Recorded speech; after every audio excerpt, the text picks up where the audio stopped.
Hey everyone, in today's video I'm going to compare the Xiaomi Pad 5 to the iPad 9 2021 from the perspective of an artist. I will talk about the pen performance, I will cover the drawing and graphic design apps available on Android versus iPad OS.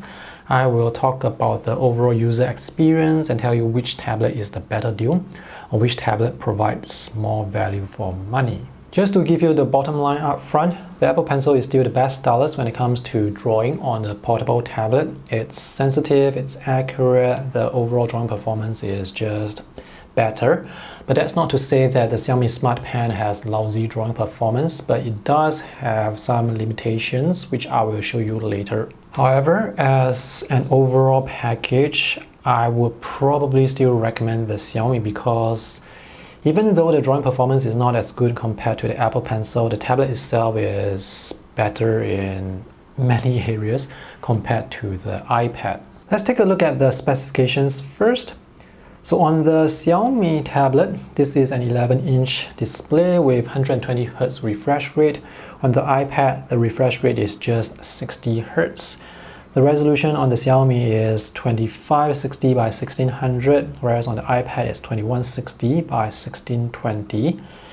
This means you can actually play YouTube videos at 1440p, and you will be able to see more details when you are playing YouTube videos at 1440p compared to the 1080p YouTube videos on the iPad.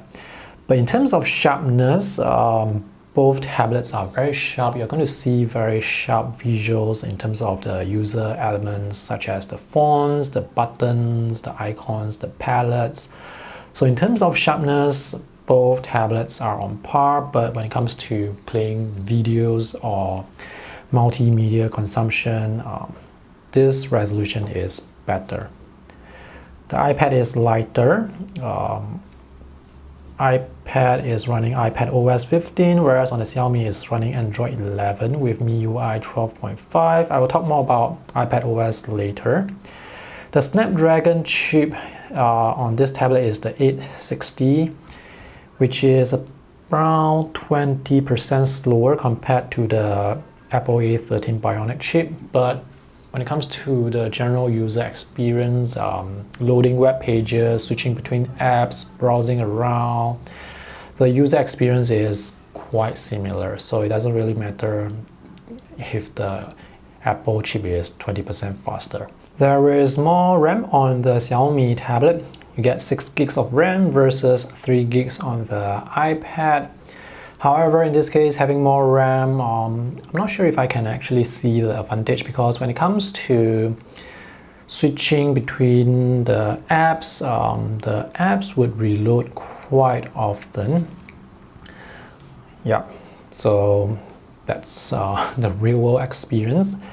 The base storage for the Xiaomi tablet comes in at 128 gigabytes, whereas on iPad it's just 64 gigabytes. And when you take into account the storage taken up by iPad OS and the formatting differences, you are left with actually only 47 gigs of storage before you install any apps.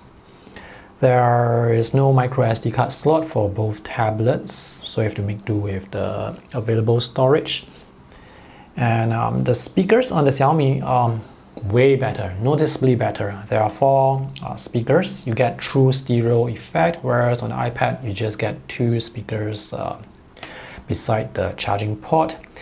Battery life for both tablets are good. On the Xiaomi you can get maybe 10 to 12 hours. On the iPad you can get maybe 8 to 10 hours.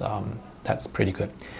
In terms of pricing, at the time of making this video, you can find the Xiaomi Pad 5 at around $400 US. If you can wait until the November or December shopping period, maybe you can see the price come down to $300 over US. And for the iPad, the base model starts at $329 US. Now, I'm going to base this comparison on $400 US versus $329 US. So when you add the Xiaomi Pen, which is $65, you are looking at $465. And if you add the Apple Pencil to the iPad, you are looking at $429. So the difference is around $30. And if you take a look at all the specifications here, the Xiaomi tablet is just a better tablet, mostly because this display itself is much better. Let me help you understand where I'm coming from with my recommendation. I mean, I said the Apple Pencil has better drawing performance, but I still recommend the Xiaomi. Why? Well, I have been testing and reviewing tablets for so many years. I've come to the point where I don't really care what tablet is in front of me as long as it can get the job done. Since I'm into drawing, the main question I ask myself is, am I able to draw what I want to draw? And if I am able to draw what I want to draw, then it's a good tablet. This is the Xiaomi tablet, and this building is the same building that you saw me draw a few seconds ago on the iPad. This app is Medibank Paint, and this app is Concepts. Medibank Paint is also available on Android, and Concepts is also available on iPad. So I can draw the same building using both apps. I use two different apps just to test out different styles. So ultimately, my recommendation is this: choose the tablet based on the app that you want to use, and if you don't have any preference as to which drawing app you like, you can actually just go with either. A lot of people use Procreate on the iPad, but I don't actually use Procreate as much compared to using Concepts because I really like the style of this app. It's a vector illustration app, and it has some really cool textured brushes, which are also vector brushes, which makes them really cool. So my overall drawing experience on an Android tablet, not just on this Xiaomi tablet, is it's still positive. There are going to be limitations with the Stylus, with this Stylus or with the Samsung S Pen, but if I have the app that I like on the tablet, I can use it. If you require precision or extreme accuracy, you have to have the lines come out exactly the way you want them to, based on the art that you are already making. Then go with the Apple Pencil. Let me show you why. The main difference between Apple Pencil versus other stylus is this: it has almost no initial activation force, and it's very sensitive to pressure changes. So I'm going to hold the Apple Pencil like this. Actually, I'm going to let the Apple Pencil rest on my hand while I try to draw a line by moving the Apple Pencil around. So as long as the pen tip is touching the display, it can draw a line even without you applying pressure. So that's how sensitive the Apple Pencil is. I'm going to do the same thing on the Xiaomi tablet. I'm going to let the pen draw with its own weight, and as you can see, nothing appears. I would have to press down slightly to get that line. That level of sensitivity with the Apple Pencil means you can draw things like this. You can have the line thickness vary very smoothly, and you can have the line be really thin. On the Xiaomi tablet, it's easy to start with a thin line, and it's easy to make the lines thick, but when you want to go back to a thin line, like the line at the start, it's not as easy. Another difference is this: tapered strokes on the Xiaomi tablet does not look as nice compared to the Apple Pencil. So you can see the tapered strokes, they are quite abrupt. The taper effect is not very smooth. You can certainly go into the pen pressure settings or the brush settings to adjust the pressure sensitivity, but it's going to take some time to find the perfect pressure curve. So here you can see this blade of grass here, it's quite smooth, but here it's quite abrupt. Let's take a look at the Apple Pencil. So you can see the strokes, they taper more gradually. The taper is smoother.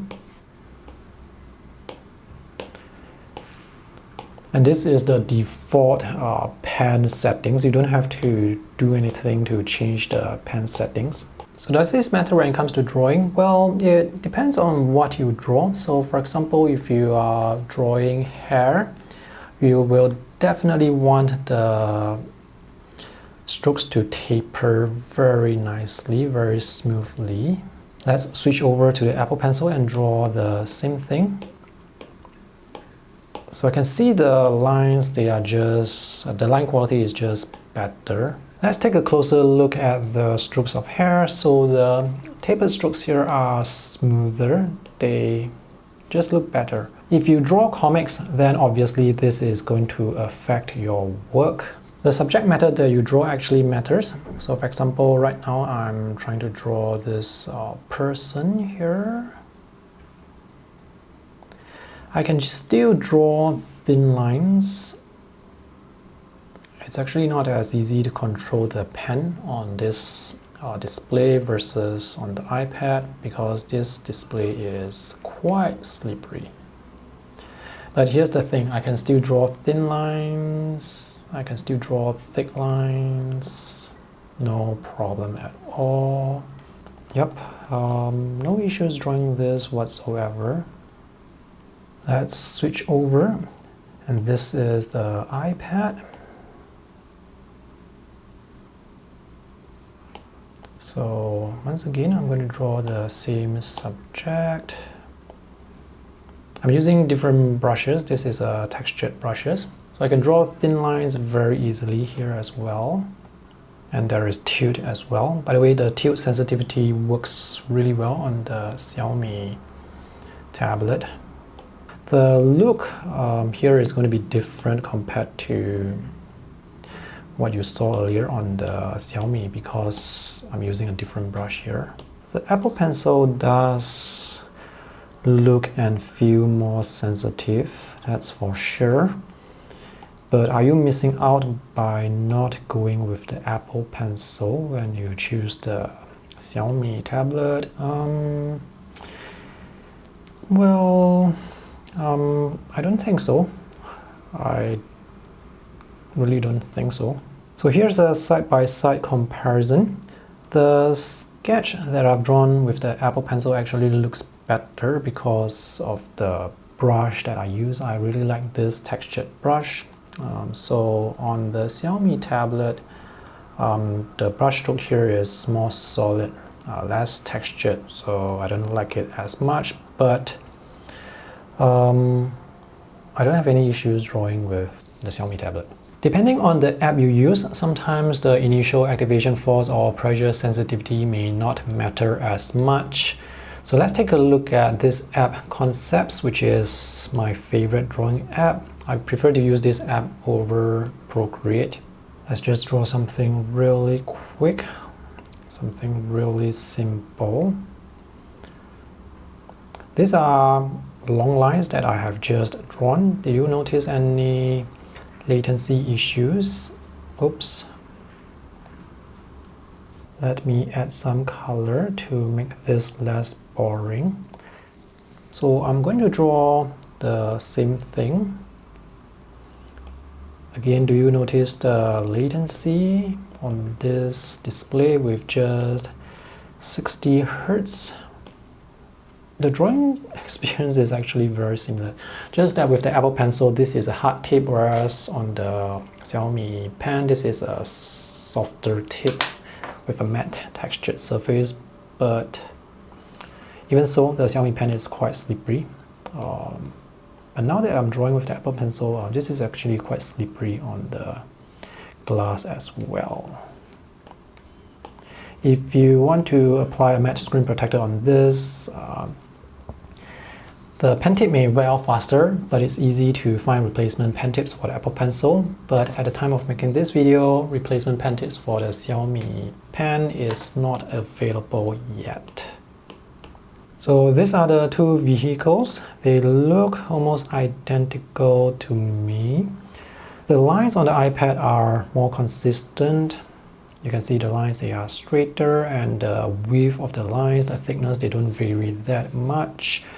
Whereas on the Xiaomi tablet, there is a bit more wobble with the lines, and also the thickness of the lines, they vary a bit more.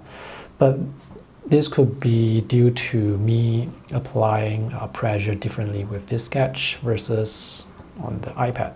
Let's take a look at this sketch, which was actually drawn on another Android tablet, but I imported that onto the Xiaomi tablet. So here, pressure sensitivity doesn't matter with these pencil lines. You can see the pencil lines, they are uniform in thickness. When you change the pressure, the lines will become darker or lighter. This is where pressure will matter, because here I have thin lines and I also have thick lines. And this is the type of sketch or art you can create with concepts on an Android tablet. This was also drawn with some other Android tablet. So this sketch was drawn and colored with this flat coloring style, and it looks good. I enjoy creating art like this with this style, with this look. This is Procreate on the iPad. Procreate is probably the most popular drawing app on the iPad. If you really need that level of accuracy with your line art, if you need that level of precision, go with the Apple Pencil. But it also really depends on what you are drawing. If you are into drawing those sketchy, loose or painterly style, you can get either. I have no problems using Android or iPad. I can still draw whatever I want to draw. So it comes down also to whether or not you want to learn the software and how you deal with the limitations. Concepts is an app that works great even if your stylus is not the Apple Pencil. So I've created all this art using other Android tablets, using other styluses that are not as good compared to the Apple Pencil. And I have no problem creating art like this with Android tablets and Android styluses. With the release of Clip Studio Paint on Android, now you don't really have any excuses to say that there are no capable drawing apps on Android, because this is practically the same desktop software, except it's ported over to Android, so it has all the same features, capabilities, and tools. The user interface of Clip Studio Paint is obviously going to be different compared to Procreate. The UI for Procreate is designed to be very minimalist. It's really nice to use, and they have a lot of finger gestures that are designed for productivity. Whereas for Clip Studio, this is essentially the desktop software. I'm pretty sure whatever you want to draw on Procreate, you can draw on Clip Studio as well, just that the workflow is going to be slightly different. There is also Concepts, which is a really nice app that I've said so many times in this video. Medibank Paint Pro is the competitor to Clip Studio, so it has many similar features. This is also quite a good app. Huion Sketch is designed to look and feel very similar to Procreate, but it's lacking a lot of features at the time of making this video, but it has a lot of potential. I do enjoy using Huion Sketch as well. Sketchbook is a fantastic app that has been around for so many years. There is also Krita. I don't use this, so I can't say much about it, but this is also the desktop version, except it's ported over to Android. There are people who like Infinite Painter as well. What's lacking here is actually graphic design apps such as Adobe Photoshop, Adobe Illustrator, Affinity Photo, and Affinity Designer. On the iPad, there are more drawing apps, and many of these drawing apps are really good. Some of these apps are also available on Android, such as Clip Studio, Medibank Paint, Concepts, Sketchbook.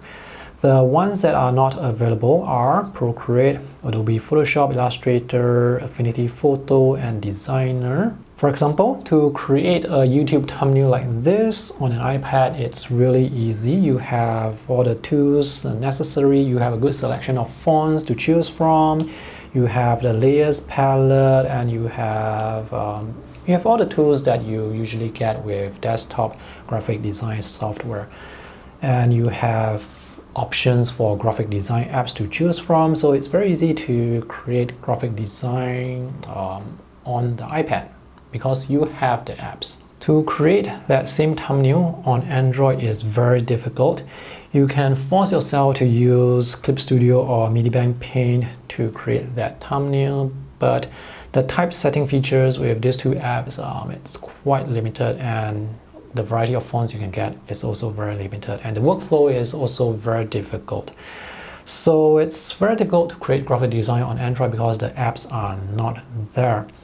The alternative is to use some of the graphic design apps that run on the web. For example, Photopea is one software you can use. The other one is called Pixel, Pixlr. You just type in the URL and it will launch this Photoshop-like interface, and you can create your graphic design on the app. The downside is, since this is running on the web, the user experience is not going to be that smooth, that snappy. So even if you want to pay for graphic design apps on Android, you cannot do so because there are no graphic design apps for you to pay for. Anyway, I don't create graphic design on tablets, so not having those apps doesn't really bother me. I do all my graphic design on my computer where I am more productive. Having graphic design apps is one of the main selling points of getting an iPad. So this Xiaomi is running Android 11. Chances are you may get one OS update to Android 12. With the iPad, you are going to get as many updates as Apple allows. But does it matter if you don't get the OS updates? The security updates are definitely great, fantastic. But for OS updates for extra features, those are not the selling point for me. I mean, with the latest iPad OS 15, they allow you to move the widgets around on the home screen. Is that a selling point for you? Many of the iPad OS updates are for the features, but some of those features can actually be replicated on Android just by downloading some apps. The other thing to note is not having OS updates on Android does not mean your older drawing apps will stop working. They will still work. The app developers will still update their apps to run on as many Android versions as possible. So if you can get the next Android OS update, you can probably get even more years of app updates. So you can definitely use this tablet for 4, 5, 6 years. There are people who will say Android tablets or phones will lag with time, with new OS updates. Well, I happen to have a Xiaomi phone that I bought 3 years or 4 years ago, and it still runs at the same speed as it did on day one. And that phone actually came with 6 gigs of RAM 3-4 years ago. So I don't really understand this issue with Android tablets lagging, especially when you buy a tablet in 2021. The processor that you can get on this, it's going to last. Alright, bottom line, if you want the best drawing performance you can get out of a stylus, get the Apple Pencil. If you want the best value for your money, go with the Xiaomi. Personally, for me, I'm budget conscious and I don't really care what brand of tablet I'm using as long as it can get the work done. So my personal preference is to go with the Xiaomi. I would just use whatever tablet I have in front of me and whatever apps that are available for me. Would you be missing out on anything if you go with the Xiaomi? I don't think so. And this is a really good looking tablet. So if I go with the iPad instead, I will be wondering if I should have gone with the Xiaomi every day.